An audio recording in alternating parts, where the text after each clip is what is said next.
31 दिसंबर की रात तकरीबन 1:30 बजे, तब तक 1 जनवरी भी शुरू हो चुकी थी, नव वर्ष चालू हो गया था। उस रात में तकरीबन 1:30 बजे राजधानी दिल्ली के कंजावाला इलाके में एक हादसा होता है। कार सवार 5 युवक एक स्कूटी सवार लड़की को टक्कर मारते हैं और लड़की उस कार के पहिए के नीचे फंस जाती है और तकरीबन 12 किलोमीटर तक वो लड़की को घसीटते ले जाते हैं। यही एक्सीडेंट और यही हादसा अब तक हमें मीडिया में और खबरों में बताया गया, राइट। लेकिन आज दोस्तों राजधानी दिल्ली के कंजावाला केस पर कुछ और नए बड़े खुलासे देखने को मिल रहे हैं। जिस लड़की का एक्सीडेंट हुआ, जिसकी बेरहमी से जान चली गई, उसका नाम था अंजलि और उसके साथ में उसकी एक सहेली भी थी, निधि। आज पुलिस ने इस केस से जुड़े 3 बड़े खुलासे किए हैं। पहला तो ये कि आरोपियों से इन दोनों की पुरानी पहचान नहीं थी। दूसरा कि दिल्ली पुलिस का यह भी कहना है कि कार दीपक नहीं बल्कि अमित चला रहा था। और तीसरा सबसे बड़ा खुलासा अब तक का कि आरोपी खुद जानते थे कि बॉडी फंसी है कार में, उसके बावजूद वो उसको घसीटते ले गए। और इस खुलासे के बाद सबसे बड़ा सवाल ये पैदा होता है कि ये क्या वाकई में कोई एक्सीडेंट है या हत्या की कोई सोची समझी साजिश। यही इस केस का सबसे बड़ा और अहम सवाल है। और इतना ही नहीं दोस्तों, आज दिल्ली के कंजावाला हादसे से संबंधित कुछ और 3 नए सीसीटीवी वीडियोज भी सामने आए हैं, जिनसे भी कुछ नए खुलासे देखने को मिले। आइए देखते हैं इस वक्त की पूरी बड़ी खबर विस्तार से। सबसे बड़ा खुलासा ये भी सामने आ रहा है कि कार में उस दिन 5 लोग नहीं बल्कि 7 लोग थे। अब तक मीडिया में और खबरों में हमें सिर्फ 5 लोगों के 5 अपराधियों की बात ही बताई गई, लेकिन आज दिल्ली पुलिस ने एक अहम खुलासा किया है कि आरोपी 5 नहीं बल्कि 7 हैं। और जो 2 नए आरोपी हैं उनका नाम है, एक तो आशुतोष और दूसरा है अंकुश खन्ना। उनकी तलाश की जा रही है। हालांकि दिल्ली पुलिस का यह कहना है कि आरोपियों का मृत लड़की अंजलि और चश्मदीद गवाह जो कि अंजलि की सहेली है निधि, उनके साथ कोई पुराना कनेक्शन नहीं है। इधर दिल्ली की रोहिणी कोर्ट ने जो अब तक पकड़े गए 5 आरोपी हैं उनकी पुलिस कस्टडी को 4 दिन के लिए बढ़ा दिया और पुलिस जांच में ये 4 बातें भी सामने आई है। पहली, स्पेशल सीपी सागर प्रीत हड्डा ने बताया कि जो नए आरोपी हैं ना 2,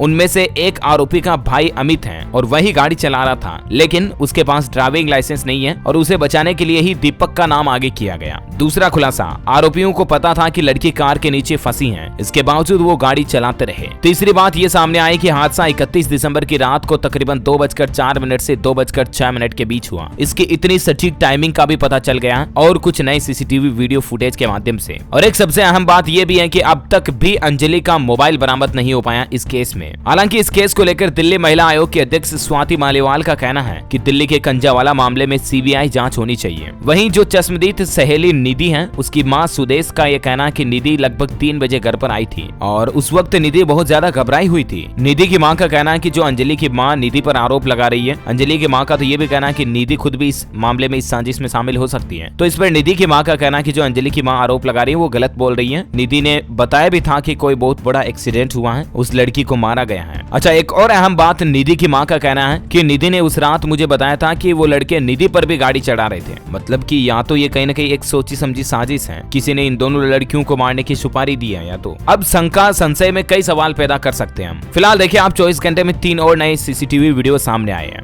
31 दिसंबर की रात के 3 वीडियो सामने आए हैं पिछले 24 घंटों के दौरान और बाकी के 4 वीडियो 2 और 3 जनवरी को आए थे। अब तक पुलिस ने इस वारदात में टोटल 23 सीसीटीवी वीडियो को आधार मानकर आरोपियों से पूछताछ की और वारदात के रूट को पहचानने की कोशिश कर रही है पुलिस। ये पहला वीडियो आप देख सकते हैं। 31 दिसंबर की रात को एक्सीडेंट के बाद निधि पैदल जाती दिख रही है और ये जो सीसीटीवी फुटेज है ये हादसे की जगह से बस कुछ ही दूरी का है। दूसरा सीसीटीवी फुटेज देखिए, आरोपियों की कार के कुछ देर बाद यहाँ से एक पुलिस वैन भी निकलती है, इसका भी एक सीसीटीवी फुटेज सामने आ रहा है। और ये तीसरा वीडियो है मृतक अंजलि की सहेली निधि का और ये निधि के घर का है, जो इस केस में एकमात्र चश्मदीद गवाह है। हादसे के बाद निधि अपने घर पहुंचती है, वह बहुत हड़बड़ी में थी। इसका एक वीडियो सामने आ रहा जो आप देख सकते हैं। इस केस से जुड़े आज के जो कुछ बड़े अपडेट्स हैं, पुलिस सूत्रों के मुताबिक अब आरोपियों की बैक रूट मैपिंग की जाएगी और इससे ये जानने की कोशिश होगी कि आखिर उस रात क्या हुआ होगा, आरोपियों ने क्या किया होगा। बुधवार देर रात भी पुलिस अधिकारियों की एक हाई लेवल मीटिंग हुई इस संबंध में और खबर यह भी है कि पुलिस 5 आरोपियों का लाई डिटेक्टर टेस्ट भी करवा सकती है, झूठ पकड़ने वाला जो टेस्ट होता है ना वो। और तीसरा कि मृतक अंजलि की मां का कहना है कि निधि भी इस हत्या में शामिल हो सकती है। उन्होंने ये कहा कि मैं निधि को नहीं जानती हूँ, मैंने पहले कभी उसे नहीं देखा, लेकिन निधि जो कह रही है ना कि अंजलि नशे की हालत में थी, तो इस पर अंजलि की मां का कहना है कि वो कभी भी नशा करके घर नहीं आई थी। यहाँ तक कि उनका जो फैमिली डॉक्टर है भूपेश, उनका भी ये कहना है कि निधि की ऑटोप्सी रिपोर्ट में पेट में अल्कोहल नहीं पाया गया। तो यहाँ पर एक निधि के कुछ बयानों पर शंका पैदा होती है कि आखिर निधि अपनी सहेली के लिए झूठ क्यों बोल रही है कि उस दिन वो नशे में थी। काफी सवाल अभी भी बाकी हैं। बहरहाल देखते हैं, पुलिस इन्वेस्टिगेशन जारी है और इस केस से जुड़े और क्या नए अपडेट्स और बड़े खुलासे सामने आते, जो भी खबर आएगी मैं आपको बताता रहूंगा इसी चैनल DLS न्यूज के माध्यम से। बाकी दोस्तों, हम सबकी यही प्रार्थना है, ईश्वर से यही प्रे है कि अंजलि को जल्द से जल्द न्याय मिले और अपराधियों को कड़ी से कड़ी सजा। आप भी अंजलि के लिए, justice for Anjali, comment box में लिख सकते हैं, प्रे कर सकते हैं। जय हिंद, जय भारत, वंदे मातरम।